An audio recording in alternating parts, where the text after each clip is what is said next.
नमस्कार दोस्तों, welcome back to व्यर्थ। आज हम समझेंगे history behind the development of doctrine of basic structure कि डॉक्ट्राइन ऑफ बेसिक स्ट्रक्चर कैसे डेवलप हुआ, उसका इतिहास क्या है, आज हम समझेंगे। बेसिक स्ट्रक्चर का मतलब ये है कि हमारे कॉन्स्टिट्यूशन के अंदर कुछ चीज़ें ऐसी हैं जिनको बदला नहीं जा सकता, मतलब कि आर्टिकल 368 का इस्तेमाल कर कर, जो कि पार्लियामेंट को अधिकार देता है कि किसी भी चीज़ में अमेंडमेंट कर सकें, उस अमेंडमेंट प्रिंसिपल का, उस आर्टिकल का इस्तेमाल कर कर हमारी पार्लियामेंट कुछ चीज़ें चेंज नहीं कर सकती हमारे कॉन्स्टिट्यूशन से।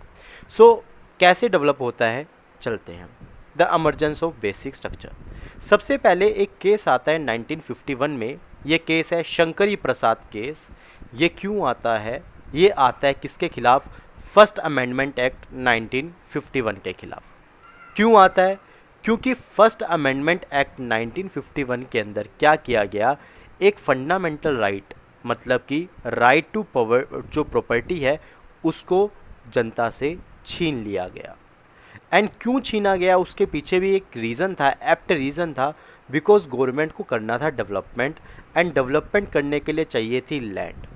एंड क्योंकि राइट टू प्रॉपर्टी एक फंडामेंटल राइट है, तो लैंड को एक्वायर करने के लिए क्या लगता था, जब भी गवर्नमेंट जाती थी तो लोग बोलते थे ये हमारा फंडामेंटल राइट है, हम अपना लैंड नहीं देंगे। सो डेवलपमेंट कैसे हो, रोड्स वगैरह कैसे उनका कंस्ट्रक्शन करा जाए।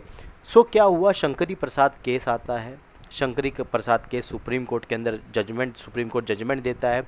सुप्रीम कोर्ट क्या बोलता है कि आर्टिकल 368 के अंदर पार्लियामेंट को अधिकार है कि वो क्या कर सकता है, कॉन्स्टिट्यूशनल अमेंडमेंट एक्ट का इस्तेमाल कर कर कोई भी फंडामेंटल राइट किसी भी पर्सन से ले सकता है। ठीक है।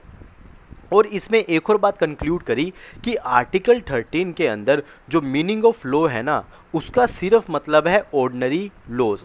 उसका मतलब ये नहीं है कि कॉन्स्टिट्यूशनल अमेंडमेंट एक्ट को भी लॉ की तरह ट्रीट किया जाए। मतलब constitutional amendment acts are not laws. किसने बोला? शंकरी प्रसाद केस ने बोला। ठीक है। इसके बाद क्या होता है, एक 17th अमेंडमेंट एक्ट आता है, और 17th अमेंडमेंट एक्ट आता है कहाँ पे? 1964 में। इसमें जो सर्टेन जो स्टेट के एक्ट्स होते हैं उनको 9th स्केड्यूल में डाल दिया जाता है, और इसके खिलाफ 1967 में गोलकनाथ केस आता है versus the state of Punjab. और सुप्रीम कोर्ट क्या कंक्लूड करता है इसके अंदर कि फंडामेंटल राइट जो होते हैं ना वो इम्यूटेबल है, मतलब कि कोई भी किसी से भी फंडामेंटल राइट छीन नहीं सकता। मतलब कि आर्टिकल 368 का इस्तेमाल कर कर, कॉन्स्टिट्यूशनल अमेंडमेंट एक्ट का इस्तेमाल कर कर आप जनता से फंडामेंटल राइट्स को छीन नहीं सकते। मतलब parliament can not abridge the fundamental right. और दूसरी बात ये बोली गई, जो कॉन्स्टिट्यूशनल अमेंडमेंट एक्ट है ना, उसको आर्टिकल 13 के अंदर लॉ की तरह ट्रीट किया जाएगा। मतलब constitutional amendment acts are laws. ठीक है ना। मतलब कि शंकरी प्रसाद केस में क्या बोला था कि कॉन्स्टिट्यूशनल अमेंडमेंट एक्ट लॉज नहीं होते, लेकिन गोलकनाथ केस में बोला गया कि constitutional amendment act are laws. उसके बाद पार्लियामेंट ने कैसे रिएक्ट किया, किसके हिसाब से? भाई ये जो गोलकनाथ केस आया, इसका रिएक्शन पार्लियामेंट जो है कुछ ऐसा दिया कि 24th अमेंडमेंट एक्ट 1971 लाया गया। और 24th अमेंडमेंट एक्ट 1971 क्या बोलता है कि आर्टिकल 368 है ना, उसका इस्तेमाल कर कर पार्लियामेंट कभी भी कोई सा भी फंडामेंटल राइट पीपल से ले सकती है। और कॉन्स्टिट्यूशनल अमेंडमेंट एक्ट आर्टिकल 13 के अंदर लॉ नहीं कंसीडर किए जाएंगे। इसके बाद क्या आता है, 1973 के अंदर केशवानंद भारती केस आता है। और केशवानंद भारती केस कंक्लूड क्या करता है, वो सबसे पहले तो अपना जो डिसीज़न दिया होता है गोलकनाथ जजमेंट के अंदर, उसको ओवर रूल कर देता है। सिंपल, उसको नल एंड वॉइड कर देता है कि ये जजमेंट मान्य नहीं होगा। उसके बाद क्या बोलता है कि और उसके बाद वो बोलता है कि 24th अमेंडमेंट एक्ट 1971 जो आया है, मतलब कि इसको वो क्या बोलता है कि ये सही है। ठीक है। और ये बोलता है कि जो फंडामेंटल राइट है ना, जो पार्लियामेंट है, 368 आर्टिकल 368 का इस्तेमाल कर कर कोई सा भी फंडामेंटल राइट जो है वो पीपल से, जनता से, सिटीजन से ले सकती है, लेकिन साथ साथ में ये एक डॉक्ट्राइन को रख देता है। ये डॉक्ट्राइन का नाम होता है doctrine of the basic structure. कहने का मतलब ये हो गया कि आर्टिकल 368 का इस्तेमाल कर कर जो गवर्नमेंट है ना वो कॉन्स्टिट्यूशन के बेसिक स्ट्रक्चर को हिला नहीं सकती। मतलब कि ऐसे फंडामेंटल राइट्स जो कि बेसिक स्ट्रक्चर का पार्ट हैं उनको जो पार्लियामेंट है वो हटा नहीं सकती, है ना। तो मतलब यही लिखा हुआ है, ऐसे फंडामेंटल राइट्स, ठीक है ना, को नहीं ले सकती जो कि बेसिक स्ट्रक्चर का पार्ट है। तो ये यानी कि बेसिक स्ट्रक्चर की जो बेस है, नींव है, वो किसने रखी? वो रखी किसने? वो रखी केशवानंद भारती केस ने। कब? 1973 के अंदर। अब 1975 में क्या होता है? देखो, एक अमेंडमेंट आती है। इस टाइम पे इमरजेंसी लग रखी है और इस टाइम पर इंदिरा गांधी के ऊपर कुछ आरोप भी लगे हैं कि इंदिरा गांधी ने कुछ गड़बड़ करी है अपने इलेक्शन के अंदर। तो क्या होता है, एक पार्लियामेंट एक अमेंडमेंट एक्ट लाती है, 39th अमेंडमेंट एक्ट, जिसके अंदर बोला जाता है कि पीएम हो गया एंड स्पीकर हो गया, इसके इलेक्शन के डिस्प्यूट में जो कोर्ट है, कोई भी कोर्ट, किसी भी लेवल का कोर्ट दखल अंदाजी नहीं कर सकता, बिकॉज ये जो इलेक्शन के डिस्प्यूट है पीएम एंड स्पीकर के, ये आउटसाइड है the jurisdiction of any court, ठीक है ना। और इसके खिलाफ एक केस होता है, ठीक है ना, इस अमेंडमेंट के खिलाफ एक केस होता है 1975 के अंदर। इसको बोलते हैं इंदिरा नेहरू गांधी केस, है ना। और इसमें ये बोला जाता है कि ये जो प्रोविज़न है ना, ये अमेंडिंग पावर के बाहर है पार्लियामेंट के। मतलब कि पार्लियामेंट ऐसा कोई भी अमेंडमेंट नहीं कर सकती है, सिंपल सी बात, ठीक है ना। एंड फिर इसका रिप्लाई कैसे दिया, इंदिरा नेहरू गांधी केस का रिप्लाई कैसे दिया पार्लियामेंट में, कि पार्लियामेंट ने क्या करा, 42nd अमेंडमेंट एक्ट जो है वो लागू किया।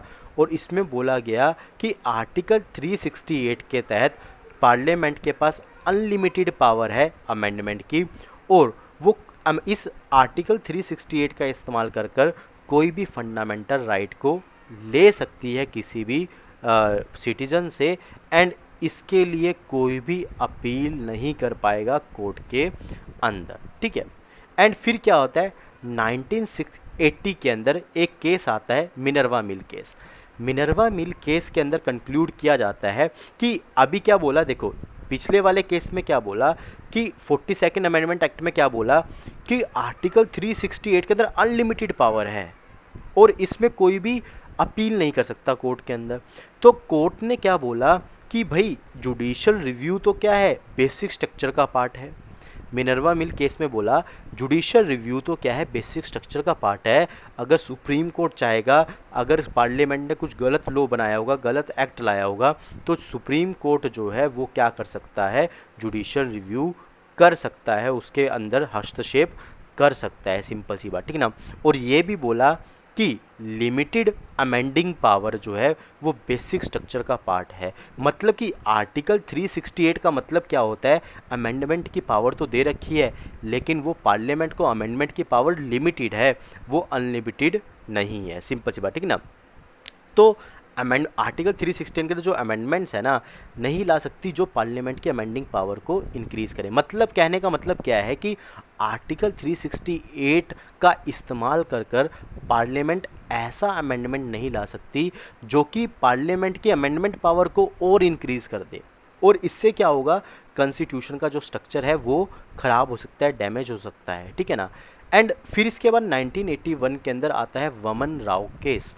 वमन राव केस के अंदर क्या है, कंक्लूजन क्या निकलता है कि वमन राव केस भी बोलता है कि डॉक्ट्राइन ऑफ बेसिक स्ट्रक्चर जो है वो सही है, और वो एक डेट डिसाइड करता है कि अप्रैल 24, 1973 जो डॉक्ट्राइन है ना, डॉक्ट्राइन ऑफ बेसिक स्ट्रक्चर, वो सभी अमेंडमेंट एक्ट्स पर लागू होगी आफ्टर अप्रैल 24, 1973, क्योंकि ये डेट थी किसके जजमेंट की, केशवानंद भारती केस की। कंक्लूजन में यही बोलूँगा कि अमेंडमेंट्स ने ऐसी अमेंडमेंट्स हो जो कि हम जो स्ट्रक्चर होता है कॉन्स्टिट्यूशन का उसको हार्म ना करे, जो बेसिक फीचर्स होते हैं कॉन्स्टिट्यूशन के उसको हार्म ना करे, एंड जो गवर्नमेंट को भी, पार्लियामेंट को भी ये बात समझनी चाहिए, जो उनके पास अमेंडिंग पावर है वो लिमिटेड पावर है, वो अनलिमिटेड पावर नहीं है। मतलब कि वो इसका इस्तेमाल कर कर पूरे कॉन्स्टिट्यूशन को ख़त्म नहीं कर सकती, अपनी पावर्स को, अमेंडिंग पावर्स को बढ़ा नहीं सकती। इसी कारण से उनको अमेंडमेंट्स का बड़ी अच्छे तरीके से इस्तेमाल करना चाहिए। आई होप आपको समझ में आया होगा पूरा का पूरा टॉपिक कि डॉक्ट्राइन ऑफ बेसिक स्ट्रक्चर जो है कैसे डेवलप हुआ, डिफरेंट डिफरेंट केसेस आए, उसके अंदर ये डेवलपमेंट हुई। आई होप आपको ये टॉपिक पसंद आया होगा। वीडियो देखने के लिए शुक्रिया। जय हिंद, जय भारत। Piyush Thakur signing of.